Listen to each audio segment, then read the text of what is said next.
ইস্টবেঙ্গলের গোলরক্ষক কোচের পদ থেকে সরে দাঁড়িয়ে বিস্ফোরক সন্দীপ নন্দী।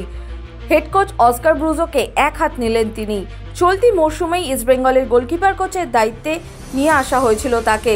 প্রথম থেকেই তাকে কাজের জন্য ভালো পরিবেশ দেওয়া হয়নি, দাবি সন্দীপ নন্দীর। শুধু তাই নয়, এই সমস্যা ধীরে ধীরে আরও বাড়তে থাকে। সমস্যার বাদলে সন্দীপ নন্দীর নেওয়া সিদ্ধান্তের জেরে হারতে হয় ইস্টবেঙ্গলকে। পেনাল্টি শুটের জন্য দেবজিৎ মজুমদারকে নামানো উচিত হয়নি, এটা মেনে নিলেন তিনি।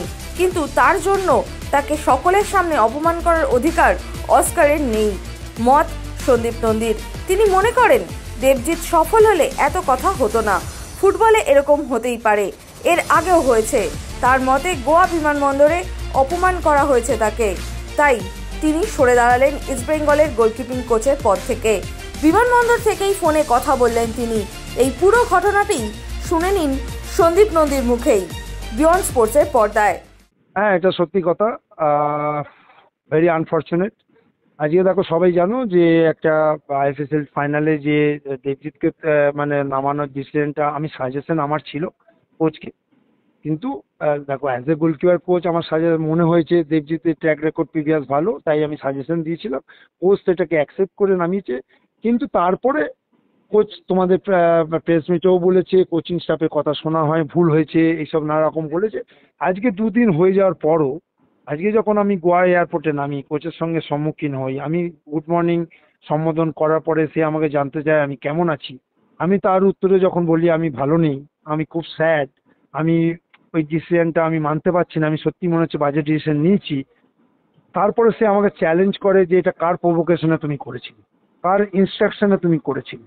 আমি কোচকে বোঝাতে চাই যে কোচ, না, এটা আমার এন্টায়ার ডিসিশনটা আমার মাইন্ড ছিল, আমার ছিল। আজকে কেউ আমাকে কোনো প্রভোক করেনি, কেউ ইনস্ট্রাকশন দেয়নি। আমার কেরিয়ারটা, আমার প্রিন্সিপালটা এইরকম, আমি কারো কাছে মাথা নোয়াই না। আমি যে খেলেছি, আমি কোচিং করছি, নিজের ডিসিশনেই আমি স্ট্রং থাকি। আমার মনে হয়েছিল দেবজিৎ ভালো দেন গিল, তাই আমি নামিয়েছি। মানে তাই আমি সাজেশন দিই, আমি নামাইনি, আমি ছিলাম, আমি অ্যাকসেপ্ট করেছি।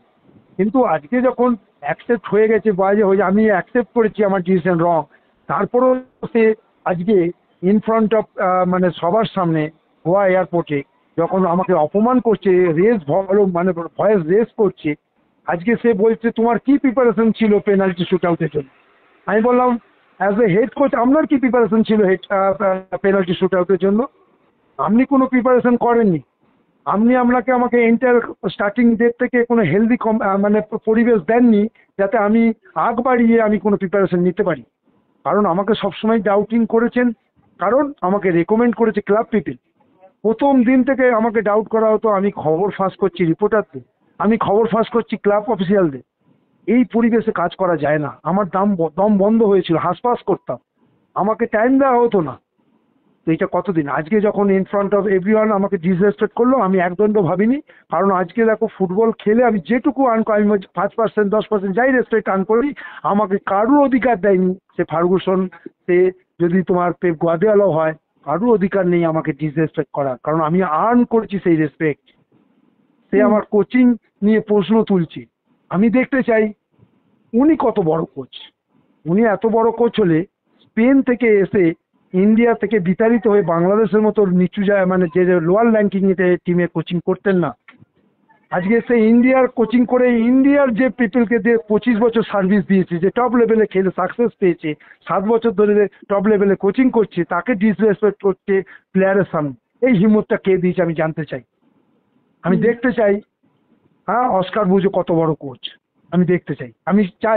আমি চাই এই ফুটবল ফ্র্যাটার্নিটি এই নিয়ে আন্দোলন করুন, যে ইন্ডিয়ান কোচদেরকে হেয় করার ক্ষমতা বিদেশি কোচরা কি করে রাখে।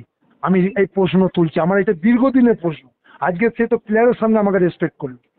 দুদিন আগে সে আমাদের প্লেয়ারের কাছে সে একটা সওয়াল করেছিল, তুমি যদি রেসপেক্ট দেখাচ্ছ না আমাকে, কোচকে। আজকে সে কি করলো? আজকে তার প্লেয়ারের সামনে আমাকে কোচিং স্টাফের একজনকে সে ডিসরেসপেক্ট করলো।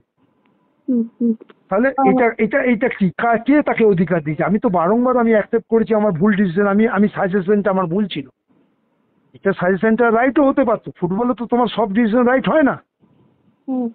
এইটা দুদিন পরও তার সেই রাগ, যে তার রাগ এই কারণেই যে ওর মনে হচ্ছে যে এটা কোনো প্রভোকেশন ছিল। ও কিন্তু বারংবার এইটাই বলছে আমাকে, কিন্তু আমি সেটা মানতে রাজি। আমাকে কেউ, নট এ সিঙ্গেল পার্সন কেউ আমাকে এটা প্রভোগ করেছে, হ্যাঁ, করতে পারে না। সন্দীপ নন্দীকে কেউ প্রভোগ করতে পারে না। সন্দীপ নন্দী নিজের প্রিন্সিপালে বিচল থাকে। হুম। এন্টায়ার কেরিয়ারে আমার কোনো দাগ নেই, কেউ আমার এন্টায়ার কেরিয়ারে আমার দাগ দেখতে পারবে না। আমার যখনই কেউ প্রশ্ন আমার যোগ্যতা নিয়ে করেছে সেখানে আমি একদ্বন্দ্ব থাকি। তো তাই আজকে আমার ডিসিশন এন্টায়ার তোমার এই দায়, আমার হারার দায় আমার মাথায় নিয়ে আমি রিজাইন করি। না, আগে কিছু হয়নি। এই প্রথম দিন থেকে আমি একটা দেখো হেলদি অ্যাটমসফিয়ার পাইনি, কারণ আমাকে সবসময় ডাউট করা হতো। ওই বললাম যে আমাকে রেকমেন্ড করেছে ক্লাব পিপল, ক্লাব থেকে রেকমেন্ডেশন এসছে বলে আমাকে সবসময় ডাউট করা হতো। আমি খবর ফাঁস করছি, আমি ক্লাব দেখে বলছি কোনো খবর, হ্যাঁ আমি, হ্যাঁ মানে হয়তো একজন গোলকিপারকে পুশ করছি, দেবজিৎকে করতে চাইছি, মানে ওর এইটা। আমি আমি বললাম না, আমার 3-4 মাস, আমার 3 মাস কোচিং হলো, কিন্তু একবারও আমি পাইনি, আমি হেলদি অ্যাটমসফিয়ার পাইনি। কোচিং স্টাফ কেন, কোচিং অন্যরা কেন করে, হেড কোচ মেন না। হেড কোচ তো তোমার ইনডাইরেক্টলি ক্লিয়ারলি বলতো যে আমার কোচিং স্টাফে কেউ লিক করছে, খবর লিক করছে। ওটা তো পয়েন্টটা আমার দিকেই ছিল, বোঝা যেত। তারপর তো আজকে সে বলেই দিল যে তুমি খবর দিতে, আজকে সে বলে দিয়েছিল যখন সবার সামনে। আমি বললাম কোচ, তুমি যদি প্রুভ করতে পারো $1000 তোমাকে আমি কনসেশন দেবো।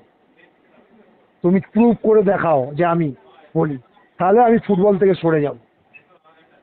আজকে আমি দেখতে চাই ও কত বড় কোচ, ও কত বড় মানে কোচ যদি হয় ইন্ডিয়াতে সাকসেস করে দেখা।